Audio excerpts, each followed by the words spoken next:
I think I've used about a gallon of fuel. Sitting in traffic, it's been good with not overheating. Only had the temperature look like it was starting to go up once after on a hotter day sitting in traffic. Just noticing that trying to drive straight through the one tunnel, the might have been moving around a little bit on the road. Not, we're not going very fast, maybe 50 miles an hour. It's kind of weird with the seating position, which is your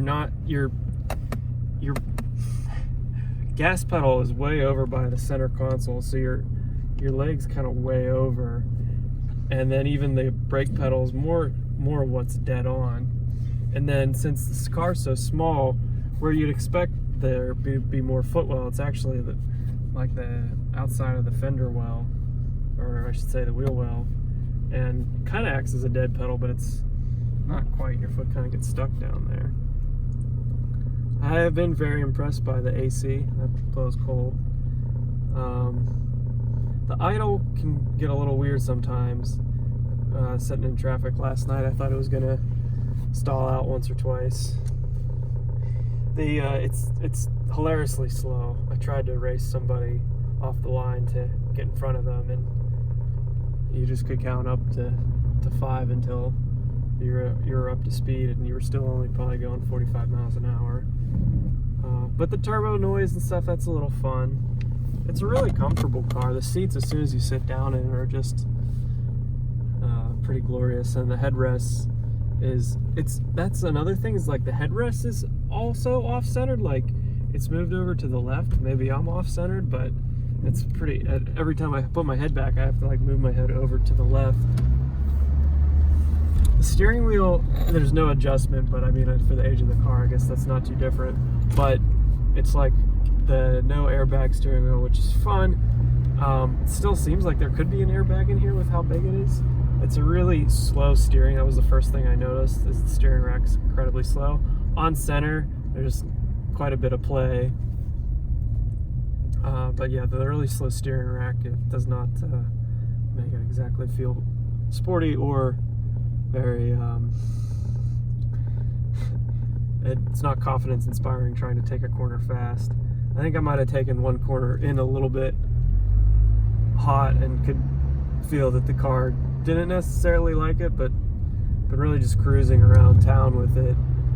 And I'll have to say, even that corner I took a little hot, I would not consider it hot in a modern car. But it's a really enjoyable little vintage car to drive. Everybody likes it. I never have anybody saying anything about the Porsches, but first time we took it out, another car nut was talking about it and really thought it was cool. I think just the lines on it are fantastic. And being an automatic, I mean, it's not a sports car, so it's not really much of a bother, honestly. I think the manual might have been almost a little bit of an annoyance, and you'd want to ring it out, which this car doesn't.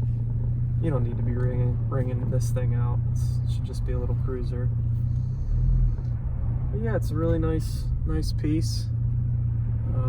I would be interested to feel what a tuned up version one of these could do, to see if it like an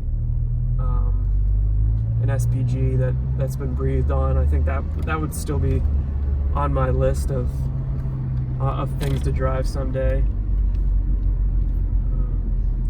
I have to look to see if there was any sort of motorsport history with these. I feel like they were doing rallies with these, but I'm not really certain. But yeah, its visibility's good. It's really good, actually, and the utility of it, being able to fold down the seats flat, that's pretty amazing. Oh yeah, with the braking, that I don't know, I haven't looked under the hood or anything, but the brakes almost feel like that they're not boosted, because you get onto the brakes and you're like, okay, I'm stopping a little bit, but you have to really press hard to get it to stop. Not quite as much as a non-boosted brake. I take that back. These are definitely boosted, but they're not over boosted like modern cars, I should say.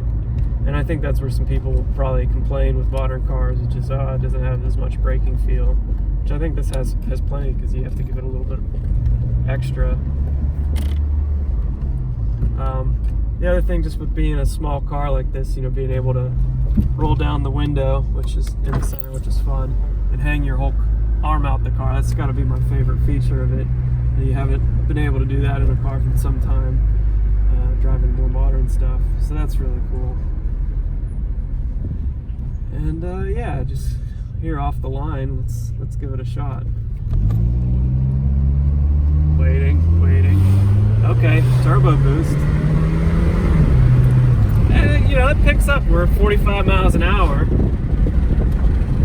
And that's what's kind of cool with these underpowered,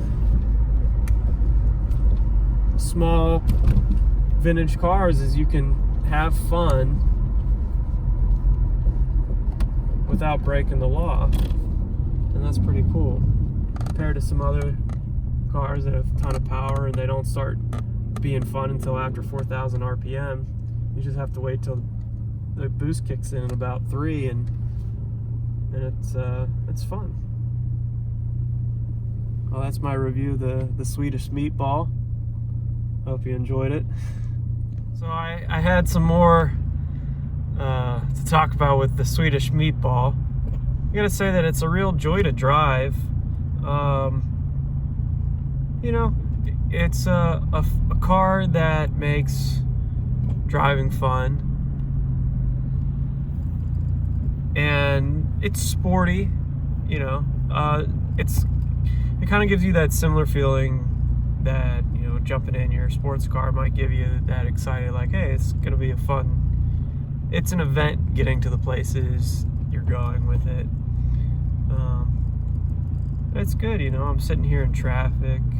I got the rumbling of the car, and I can feel it, that it's on. It's not this like neutered thing that a lot of modern cars have, and it's got its own character to it. It's a really cool interior, design wise. The other thing with on a negative note, the transmission does really kick you sometimes when it's shifting. But what is fun about it is that when you want to bury your foot in it, it will drop down a gear and hold it, which is pretty neat for that little 3-speed automatic. But yeah, that's my last update for the Swedish meatball. It's a cool little 1989 Saab 900 Turbo.